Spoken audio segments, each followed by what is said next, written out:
New Mexico's Catch the Kid campaign was supposed to nab more tourism bucks for the state. Did it work? A new call for leads in a triple murder case that investigators say is quickly growing cold. And even though the red light cameras are about to go, you may still owe the city some green. Lots of green. The city says Albuquerque drivers have run up a huge bill for unpaid red light camera fines. And with the cameras soon to go dark, the question of whether those fines should be forgiven is still undecided. News 13's Amanda Goodman is live at Montgomery and Carlisle. Amanda? Well, Dick, the city says if you have a citation from one of these cameras, don't throw it out just yet.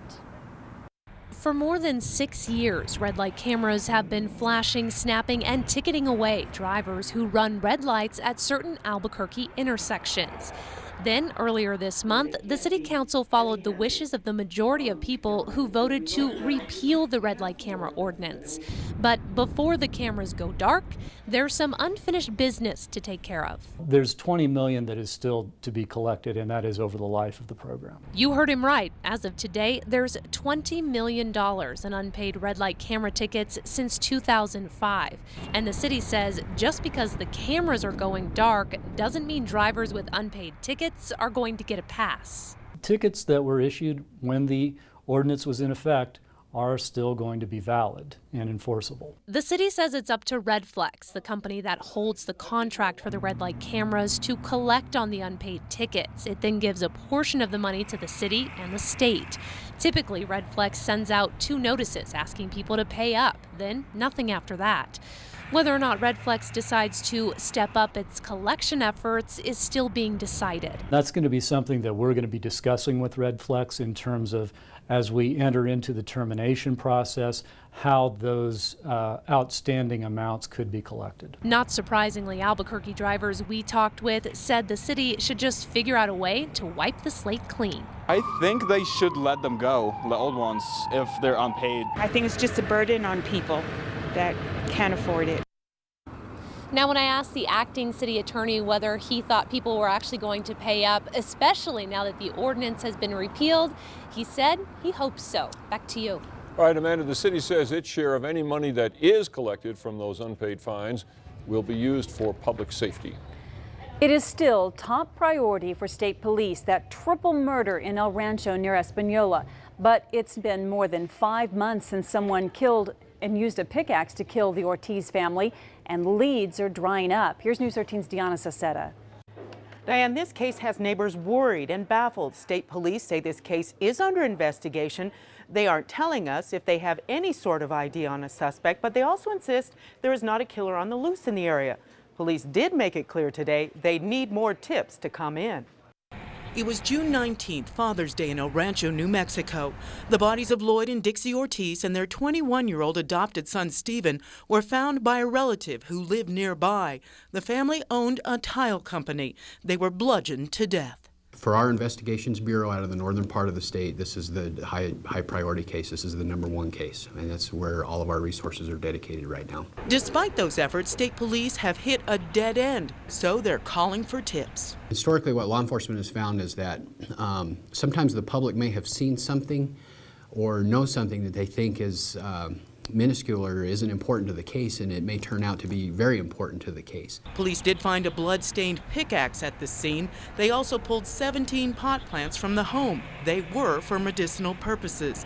People in and around El Rancho have been frustrated with the lack of leads in this case. They packed a community meeting back in August where state police said there wasn't a killer on the loose. Today, state police made that claim again. We have active patrols in the area, as do the sheriff's departments that cover that part of the county, and we don't have any indications that anyone should anticipate further problems as a result of that case. We did ask state police about several guns and ammunition found at the crime scene. Some of those guns were missing serial numbers. Investigators say the guns are at the crime lab, and since this is an ongoing case, they are not going to release any information about those weapons. Diane, back to you. All right, thank you, Deanna. Police have not released a motive for the murders. There is a reward for information that helps police catch that killer. Albuquerque Aviation Police have caught a woman who was allegedly hired to smuggle 2 suitcases full of marijuana from Tucson to Dallas. They say 20-year-old Misha Bell checked 2 bags on a Southwest flight to Tucson. TSA agents there found the marijuana in one of the bags. They gave Albuquerque authorities Bell's name, but nobody knew what she looked like. However, when Bell got off the plane here to connect with another flight to Dallas, she did something dumb. She actually checked with the airline to verify her bags made the trip, which allowed us to identify her physically. Police then arrested her at the gate and confiscated her second bag, the one that got through, which had 33 pounds of pot in it. For now, Bell is facing state charges, but the feds could take over this case. A couple more very young Albuquerque teens nearly got in very big trouble over marijuana last night. APD says a 19-year-old named Gerardo Paras held a gun to the head of 2 14-year-old boys outside a mobile home near Zuni in Wyoming. He apparently thought the kids had stolen his marijuana. Somehow the kids got out of that unharmed and Paras was arrested. But just a day earlier, this 19-year-old, Jonathan Escobar, was arrested for holding a gun to another 14-year-old boy's head in another dispute over marijuana, this one near UNM. Police do not think these incidents are related. The U.S. Marshals nabbed a man that you've probably seen plastered all over the property crime ads in the newspaper. They caught Jason Mitchell yesterday at his mom's home in Albuquerque, 5 years after he was first arrested for burglary in 2006. Mitchell's photo has been featured on the most wanted property crime offender ads since 2009. Marshals caught 2 more of the worst offenders this month, Chris Cordova and Raymond Moya. Police are looking for a few brazen burglars who really did a number on some Roswell homes and cars. Officers reported at least 10 burglaries over the long holiday weekend. Investigators say crooks kicked in the doors of 3 residences and even held a gun on one homeowner. They stole mostly electronics such as TVs and DVD players. No one has been arrested in those thefts. New Mexico is about to get $34 million to jumpstart the Obama health care plan here. We are one of 13 states receiving federal millions to set up health insurance exchanges. Those are websites where people can buy private coverage. Ironically, 7 of the states getting that money are also suing the federal government to block Obamacare. New Mexico is not one of them. The first lawsuit has been filed in New Mexico against a Colorado company accused of producing listeria-contaminated cantaloupe. A Seattle company filed a suit on behalf of Hobbs native Lawrence Wilcox against Jensen Farms and 2 state auditors. It alleges food safety inspectors in Colorado gave the cantaloupe farm a clean bill of health just weeks before the tainted fruit was discovered. Wilcox was one of 5 New Mexicans to die in that outbreak. With the state in such dire financial straits, was spending hundreds of thousands of dollars for a treasure hunt a good idea? You remember the treasure hunt, last summer's Billy the Kid episode sponsored by the tourism department. Well, we'll find out whether that money was worth it coming up. Hi, this is Captain Tom Ablin in the tropical paradise that is Anderson Air Force Base, Guam, wishing my parents, John and Trudy Ablin in Taos, New Mexico, a Merry Christmas and Happy Holidays. Brought to you by your neighborhood Napa Auto Care Center. It looks like a famous killer has made a killing for New Mexico. The state tourism department claims the highly hyped Billy the Kid advertising campaign generated a lot more money than it cost. And now there are more big plans ahead. Here's News 13's Selena Westervelt. Dick, the state tourism department spent $640,000 on the summer's Catch the Kid campaign. Now that's nearly half of its annual budget. But how much of that do we really get back? We're gonna catch Billy the Kid! We caught him here in Silver City in 1875. July's Catch the Kid campaign sent people on a statewide hunt tracking down infamous outlaw Billy the Kid while visiting tourist destinations. The state cabinet secretary of tourism says it really paid off. We generated over $4 to $5 million in direct economic impact, which is just incredible. The state spent $640,000 on the multimedia campaign and say the money generated was pumped right back into the economy, spent at local hotels, businesses, restaurants, and museums. Money it says keeps New Mexicans working and ensures economic growth. The tourism industry is actually the second largest industry in the state of New Mexico in terms of economic impact. So while it's fun and we need New Mexicans traveling around New Mexico, it's also really important that people understand what a big impact it is. To make sure revenue continues to grow, the department launched a new website called Give the Gift of Travel. It will offer spa deals, fishing packages, and even ski deals for under $100. And there's a new campaign that will cost $400,000, but the state expects it to produce at least $5 million in return. But with deep state budget cuts across the board, why spend millions on advertising? You put it here because of the return you get on those dollars. We are running this department like an investment engine. Now, the $400,000 Centennial campaign will be similar to the Catch the Kid campaign. It launches at the beginning of January, and you can find a link to the Give the Gift of Travel by going to krqe.com. Dick? Okay, Selena, we need to clarify something. That $640 grand that they spent on the Billy the Kid campaign is nearly half of the agency's advertising budget, not its entire budget. Tourism says the $5 million estimated payoff from the Billy the Kid campaign is based on information they gathered from businesses and from local chambers of commerce. Hundreds of seniors who can't cook themselves a hot meal every night will soon have one delivered to their front door. The city of Albuquerque opened Casa Kitchen this morning, a $4 million project funded through bonds and state grants. The goal is to have workers package at least 750 hot meals at the kitchen and then take them to seniors all around the city. Get ready for a big change in the weather. The sun's going away and snow may be on the way. Mark's increasingly interesting storm story is straight ahead in prime time tonight.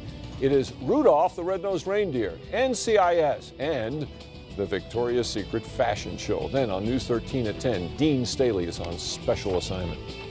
If you take pictures with your smartphone, beware. Those pictures may be telling secrets about you that you don't want people to know. I'm Dean Staley. That story in my special assignment tonight on News 13 at 10. Better get used to the name Very Large Array because it's not going away. Last month, when the 1970s VLA radio telescopes were upgraded with state-of-the-art technology, Regents at New Mexico Tech held a contest to rename them. But now they've decided that Very Large Array is the most logical and recognizable choice. The Socorro line of telescopes cover an area larger than Washington, D.C. And go gazillions of miles into space. Gazillions. New Mexico still has some of the cheapest gasoline in the nation. Albuquerque's average is way low at $2.89 a gallon, way low comparatively speaking. In Santa Fe, the price is hovering around $3. But you wouldn't know how cheap it is based on this sign. A viewer snapped this picture near Paseo and Tramway. Somebody must have missed the lesson on decimal points there. Gas probably is not $3,000 a gallon up in the Heights. Although, you never know, maybe. Well, the question is, do they really go out that many decimal points, even if they added it in? Do they go that far with it? Well, it should be 3.85 and 9/10 or something. Oh, got it. So they added, okay, got it. All So we in missed big numbers. We even missed the fraction. How are you with barometric pressure? Better than I am with gas prices, obviously. All right, let's show you what's going on. We start with this. It's the Taos HD cam, and we go to Sunset, you guys. And the Taos area and the northern mountains as a whole going to be looking at a very interesting go here over the next few days. And nice shot there. And you know you got a good camera when you're looking at the stars at night. Very cool stuff. And love that shot. All right, here we go. High wind warning in effect. Watch. It will eventually be a warning, unfortunately. Here for the metro area for Thursday. 30 to 45 mile an hour winds, gusts to 60 miles an hour starting around 10 a.m. or so on Thursday and lasting throughout the day as a cold front plows in from the east. And as it does, going to race all that wind here into the metro area and right over the mountains as well. So definitely going to be something we need to watch very, very carefully here over the next couple of days. And this is sort of the opening shot that we deal with this initial blast of winter. And then beyond that, we're going to get a better chance at grabbing some snow as well. 56 degrees in the metro right now. Winds right now are calm. As far as your temperatures go, not bad. We are definitely cooler across the eastern side of the state than we were yesterday. 38 right now. Clayton 46, Tucumcari 50, Roswell 46 in Hobbs, 50s here in central sections, but the eastern side of the state, thanks to a front, definitely seen those temperatures knock off quite a bit. Tomorrow, though, going to be a pretty good day. Temperatures will moderate across the state, back up into the 50s and 60s in most areas. Winds will be relatively light.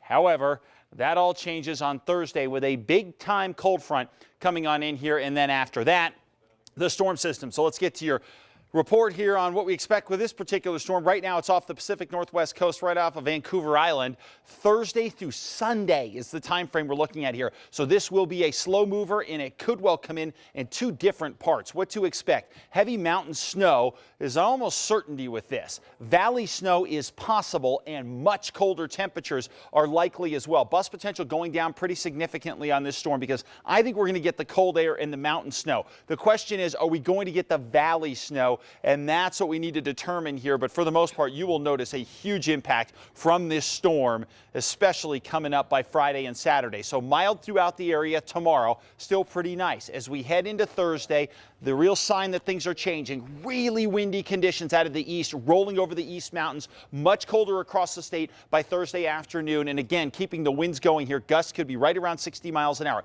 Then the actual storm comes in after the cold front. That is critical because as the storm comes through, it will have a lot of cold air to work with. So whatever falls will fall in the form of snow, and it looks like Friday night and Saturday will be the bullseye times for accumulating snow, and we could see quite a bit across the northern mountains, southern mountains as well, and maybe even here in central sections. It could get pretty tricky as far as the snowfall goes. So we'll keep you posted. A lot to still sort out with this storm, but this is by far the biggest storm we've been looking at, I think, in close to a year.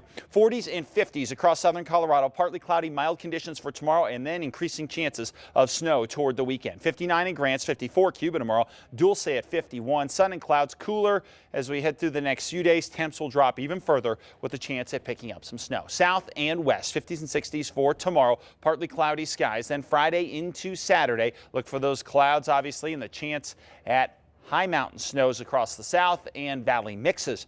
67 in Carlsbad, 68 Roswell, 55 in Ruidoso, partly cloudy skies, and then Friday into Saturday, best shot to pick up some accumulating snows across the east. Same deal across the northeast, but look at these temperatures. Tomorrow, 60.